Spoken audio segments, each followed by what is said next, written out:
राहुल जाधव आजपासून उपोषणाला बसत आहेत, आमरण उपोषण. कारण आपल्या सर्वांना माहिती आहे, गेल्या महिनाभर देशभरामध्ये जो एक असंतोष पसरलेला आहे, त्या असंतोषाचं कारणसुद्धा सर्वांना माहिती आहे. आपल्याला ठाऊक आहे की अभिजित दिपके नावाच्या एका तरुणानं अमेरिकेतून येऊन इथे जो मोठा हंगामा केला, इथल्या व्यवस्थेला की जी असं समजत होती की आम्हाला कोणी काही करू शकत नाही, इथं आमचा त्याच्यामागे दबाव आहे. आणि यासाठीच आम्ही आमच्या पक्षाचे RPI DSचे राहुल जाधव या ठिकाणी आमरण उपोषणाला बसलेले आहेत. आपण सर्वांचा पाठिंबा बघून आम्हाला अति खोर्ब आलेला आहे. आणि या देशातली जनता, संपूर्ण यंत्रणा, संपूर्ण स्वातंत्र्य बाबासाहेबांच्या सल्ल्यामध्ये किंवा संकल्पामधलं पूर्ण होत नाही तोपर्यंत हे आंदोलन थांबणार नाही. जय भीम, जय भारत. जुलैला जो दिल्ली येथे जंतर मंतरवर विद्यार्थ्यांवर लाठीचार्ज झाला, काही पोलिसांनी केला, त्यामध्ये RSSच्या काही लोकांनी केला, त्याच्या निषेधार्थी रिपब्लिकन पार्टी ऑफ इंडियाच्या वतीने इथं आमरण उपोषणाला मी शहर अध्यक्ष राहुल जाधव बसत आहे.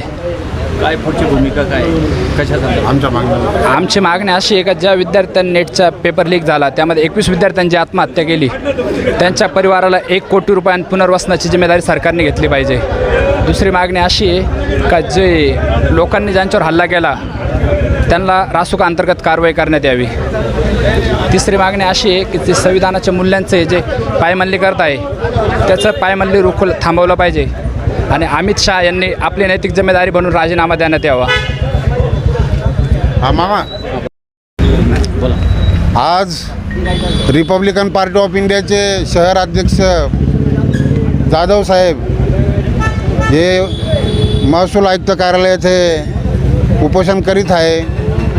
त्यांच्या उपोषणाचा जो विषय आहे, जो 20 तारखेला जंतर मंतर दिल्ली येथे जो विद्यार्थ्यांवर लाठीचार्ज झाला, त्याची निष्पक्षपणे चौकशी करण्यात यावी. त्याचप्रमाणे नीट परीक्षेमध्ये ज्या विद्यार्थ्यांनी 21 विद्यार्थ्यांनी व कालच नगर जिल्ह्यामध्ये एक विद्यार्थ्यांनी म्हणजे 22 विद्यार्थ्यांनी जी आत्महत्या केलेली आहे, त्यांच्या परिवाराला 1 कोटी रुपये अनुदान द्यावं. त्याचप्रमाणे लाठीचार्जचा आदेश कोणी दिला? अमित शहा जे गृहमंत्री आहे भारताचे, त्यांनी तातडीनं राजीनामा द्यावा. याकरिता राहुल जाधवचं उपोषण आहे. राहुल जाधवच्या उपोषणाला आम्ही भीमटोला सामाजिक संघटनेच्या वतीनं, Republican party of India Athawale गटाच्या वतीनं आम्ही त्यांना समर्थन दिलेलं आहे.